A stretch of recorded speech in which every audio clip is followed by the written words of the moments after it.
हूँ कि आप लोग यहाँ पर एकदम बिल्कुल शॉर्ट नोटिस के ऊपर आए हैं। वैसे बहुत दिनों से मुलाकात नहीं हुई थी और कुछ ऐसे मुद्दे थे जो आपके साथ शेयर करना था। ये प्रेस कॉन्फ्रेंस फिनिश करके मैं अभी दिल्ली निकल रहा हूँ और दिल्ली में जाके जो हमारे शिवाजी नगर का फ्लाईओवर है, उस फ्लाईओवर के ताल्लुक से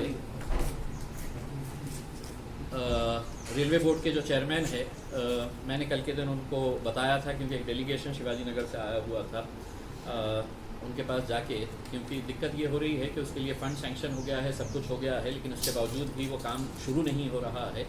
तो अब रेलवे बोर्ड DRM ऑफिस से ये पता चला है कि चूँकि ज़्यादा अमाउंट का काम है वो, तो इस वजह से उसके अंदर रेलवे बोर्ड की परमिशन लेना ज़रूरी होता है करके, तो वो एक इम्पॉर्टेंट काम है। दूसरे एक दो जो मुद्दे हैं वो मुद्दे भी विकास से जुड़े हुए हैं, डेवलपमेंट से जुड़े हुए हैं। जैसा आप लोगों को मालूम होगा कि 72 करोड़ रुपए लगाकर हमारे जालना रोड का काम किया जा रहा है, जो कैम्ब्रिज स्कूल से लेके नगर नाके तक ये काम जा रहा है। और इसमें अलग अलग जगह के ऊपर ये फुट ओवर ब्रिजेस बनाए जा रहे हैं और फ्लाईओवर्स बनाए जा रहे हैं। उसमें एक फ्लाईओवर को लेकर हमारा विरोध है।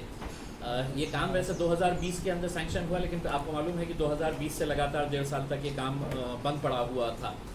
ये जब इसका प्लानिंग हो रही थी, उस वक्त प्लानिंग के दौरान ही मैंने तो शुरुआत से ही इस बात के ऊपर जोर दिया था कि औरंगाबाद को एक फुल फ्लाईओवर चाहिए जो नगर नाके से निकल के सीधा चिकन खाने के बाहर छोड़े।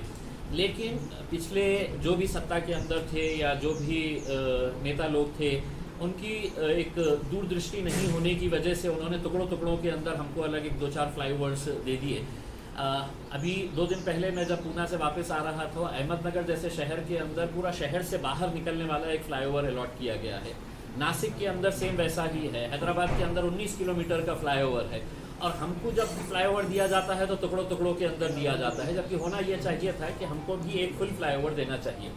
अब ये इनकी प्लानिंग जब हमने देखे तो पहले ही मतलब इस NHAI के ऑफिशियल्स के साथ हमने ये मांग किए थे कि आप चिकलठाने के आगे जितने भी जहाँ पर भी जो जंक्शंस है, चाहे वो आकाशवाणी का जंक्शन हो या अमरप्रीत का जंक्शन हो, वो वहाँ पे सबसे ज़्यादा कंजेशन होता है। 2 शहरों को जोड़ने वाला जंक्शन है, एक जो उस तरफ जाता है गारखेड़ा, सतारा, बीड़ बाईपास के तरफ जाता है, और एक औरंगाबाद। तो एक इम्पॉर्टेंट जंक्शन है, फ्लाईओवर वहाँ पे होना चाहिए।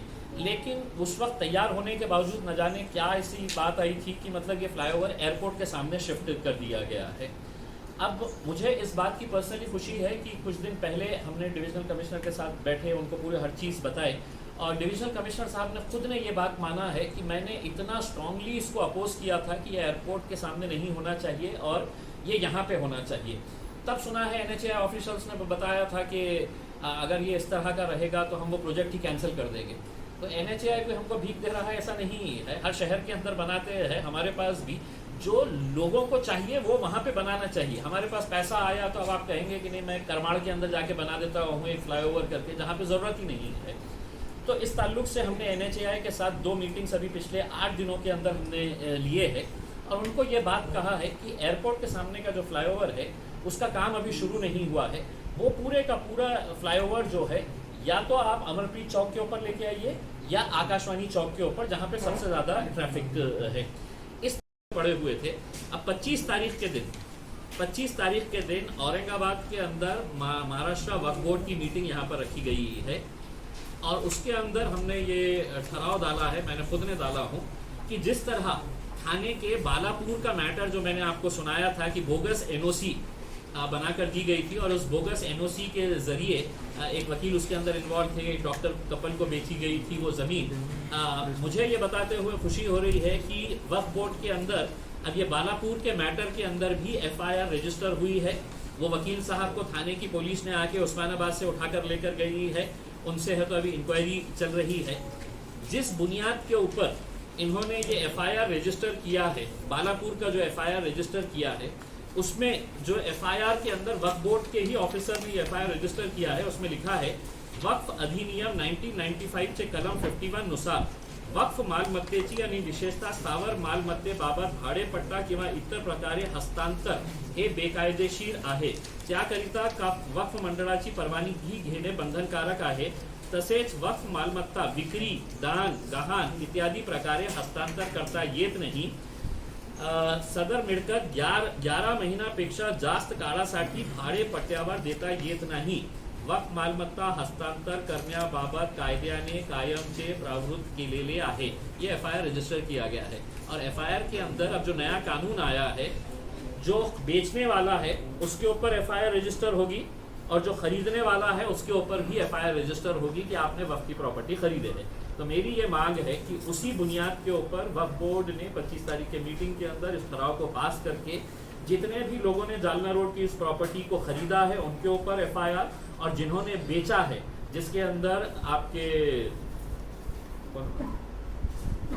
सबसे पहले जो मुतवल्ली साहब है जिन्होंने ये समझा कि मेरी जागीर है ये मैं बेच दूंगा करके वो, और 3 जो धन्ना सेठ है जिसके अंदर राजू तनवानी साहब है, उसमें नहीं बाफना साहब है और क्या नाम बिल्डर तापड़िया, जुगल किशोर तापड़िया, ये तीनों के ऊपर भी रजिस्टर होना चाहिए एफआईआर. मैं पुलिस डिपार्टमेंट से अनुरोध करूंगा कि डीसीपी साहब ने इन लोगों को बुलाए हैं, इन लोगों से पूछताछ किए हैं, लेकिन ये तीनों ने है तो जितने भी लोगों को बोला है यही बताया है कि होता नहीं है, कुछ आराम से निकाल लेंगे करके. उसमें हम इसी बुनियाद के ऊपर ये एफआईआर रजिस्टर करवाने की हम चाह रहे हैं, जो बालापुर के अंदर आपने लिखित तौर के ऊपर ये दिया है. तो ये 1-2-3 मुद्दे हैं. वक्फ प्रॉपर्टी के ताल्लुक से एक प्रेस कॉन्फ्रेंस लिया था और उसमें बताया था कि औरंगाबाद के कुछ बड़े बड़े लोग जो है वो वक्फ की प्रॉपर्टी के अंदर किस तरह से उन्होंने वक्फ की प्रॉपर्टी को इलीगल तरीके से एक्वायर करके और उसको बेचने का काम किया है करके. वो प्रेस नोट जो है वो डिस्ट्रीब्यूट करें. तो मुझे खुशी है इस बात की कि मैं कंटिन्यूस इसका फॉलोअप करने से ये हुआ है कि अब वक्फ बोर्ड ने रजिस्ट्री ऑफिस को लेटर लिखा है कि ये जितने भी ट्रांजैक्शंस हुए हैं, जितने लोगों को ये दुकानें बेची गई है, ये पूरे है तो इलीगल है और इसको सबको कैंसिल कर देना करके.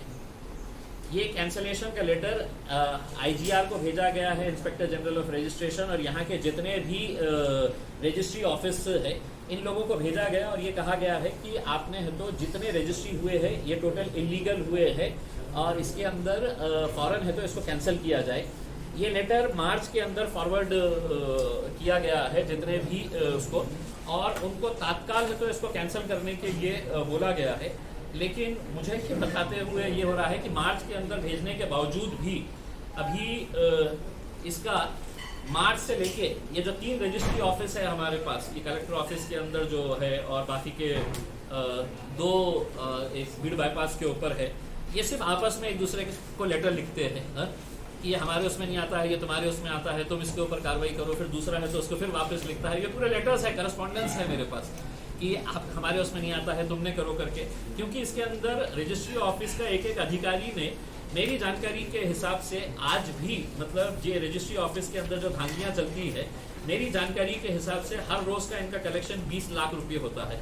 जितने भी रजिस्ट्री ऑफिसर्स है उसमें चाहे वो 20/30 की रजिस्ट्री कर रहे हो, लीगल रजिस्ट्री भी अगर आपको करवाने का है तो आपको बगैर है तो एजेंट के और बगैर पैसा दिए हुए होता नहीं है. तो इस तरह की जो रजिस्ट्री है जिसके अंदर धांधलियां होती है उसके लिए कितना पैसा इकट्ठा होता है, तो इसके लिए नेचुरल है कि इनकी चेन कहाँ तक जाती होगी. और मुझे बताते हुए कोई ये नहीं है कि ऊपर लेवल तक, बहुत ऊपर लेवल तक इनकी चेन जाती है, इस वजह से उन्हें किसी का डर नहीं है. वरना कलेक्टर ऑर्डर पास करने के बावजूद भी स्टार्ट करना है. तो हम उनको अच्छे तरीके से ये बता रहे हैं कि औरंगाबाद को वहाँ पर फ्लाईओवर नहीं चाहिए, जहाँ चाहिए आपको वहाँ पर बनाना है करके. और अगर वो उसके ऊपर अड़े रहे तो हम वो काम वहाँ पे एयरपोर्ट के फ्लाईओवर को हम नहीं होने देंगे. हम एयरपोर्ट की जगह जहाँ पर लोक प्रतिनिधि जो लाखों लोगों का प्रतिनिधित्व करते हैं उनके हिसाब से जहाँ पर चाहिए वो फ्लाईओवर वहाँ पर बनाने की हम बात करेंगे. मैं पर्सनली है तो जितने भी लोक प्रतिनिधि हैं उनसे भी अनुरोध करूँगा कि अगर ज़रूरत पड़ी तो हम सब एक साथ मिलकर जाएंगे नितिन गडकरी के साहब के साथ पास, और वहाँ पर जाकर हम बैठेंगे और उनको बताएंगे कि ये फ्लाईओवर यहाँ पर चाहिए. और जब भी हमको दूसरा फ्लाईओवर मिलेगा तो टुकड़ों टुकड़ों में ना देते हुए हमको वहाँ से जालना रोड का जो सड़कों का ये है वहाँ से एक फ्लाईओवर देके सीधा चिकलठानी के बाहर हमारे को उतारे, ताकि एयरपोर्ट भी उसके अंदर कवर हो जाता है। ठीक है, तो ये एक मुद्दा था। फ्लाईओवर यहाँ पे होना चाहिए, और मुझे खुशी इस बात की है कि तमाम राजनीतिक पार्टियों के तमाम आमदारों ने इसको सकारात्मक तरीके से एक पॉजिटिव वे में लेते हुए सभी ने ये तैयारी बताई है कि हम अपना अपना लेटर्स देंगे। अंबादास दानवे साहब ने कल ही है तो ये लेटर नितिन गडकरी साहब को फॉरवर्ड कर दिए है, उन्होंने उसकी एक कॉपी मुझे दी है। प्रदीप जायसवाल साहब ने बोला है कि हाँ वहीं पे होना चाहिए, वो भी लेटर लिख रहे हैं। संजय सिरसाट साहब कल मुंबई में थे, उन्होंने कहा कि मैं आते ही वो लेटर फॉरवर्ड कर दूंगा। अतुल छावे साहब ने भी खुद ने ये कहा है कि मेरी भी यही मांग थी कि यहाँ पे ही होना चाहिए करके। लेकिन अब पता नहीं है ठेकेदार और NHAI वालों के बीच में क्या है कि मतलब वो फ्लाईओवर वहीं पे करना चाह रहे हैं करके, जबकि हमारी ये मांग है। और इसकी फिजिबिलिटी स्टडी हमने करवाई है, तो कोई ऐसा बहुत बड़ा खर्च आ रहा है ऐसा नहीं है। कोई भी अगर उस फ्लाईओवर को यहाँ से अगर हम आकाशवाणी चौक या इधर लेके जाते हैं तो उसके अंदर कॉस्ट डिफरेंस जो आएगा बहुत ज़्यादा अगर होगा तो 10 to 15% आ सकता है। और किसी भी नेशनल हाईवे के प्रोजेक्ट के अंदर 10 to 15% कॉस्ट एस्केलेशन की पॉसिबिलिटी होती है। अब आप सिर्फ अगर ये बना देंगे तो आगे चल के कब हमारे को दूसरा फ्लाईओवर मिलेगा पता नहीं है।